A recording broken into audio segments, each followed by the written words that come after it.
out ang kinang at ningning ng showbiz celebrities at personalities na dumalo sa taunang Mega Ball na idinaos sa isang events place sa Taguig.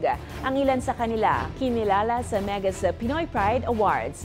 Sino-sino yan? Alamin sa balitang A to Z Showbiz ni Lane Garcia.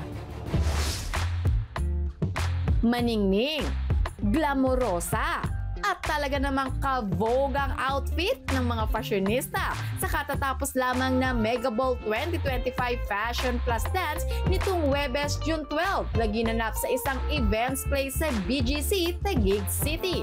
Star-studded din ang nasabing event na dinaluhan ng mga sikat na artista at kilalang personalidad sa industriya ng showbiz. Kabilang na rito sina Gabby Garcia, Kyle Echari, G. Filomeno, Raymond Gutierrez, Legaspi Twins, Cassie and Mavi. Spotted rin ng Philippine Queens na sina Miss Universe Asia 2024 Chelsea Manalo, Miss Universe Philippines 2025 Atisa Manalo, Miss Universe 2022 Arboni Gabriel, andyan din si Miss Universe 2018 Catriona Gray, at Miss Universe Philippines 2025 First Runner-Up Winwin Marquez.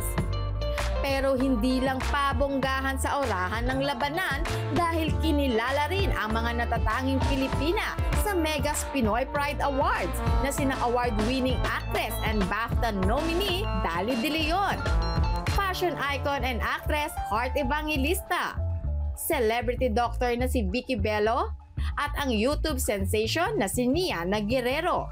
Layo ng Mega Ball na parangalan ang mga Pinay na tunay na movers and shakers sa kani-kanilang larangan.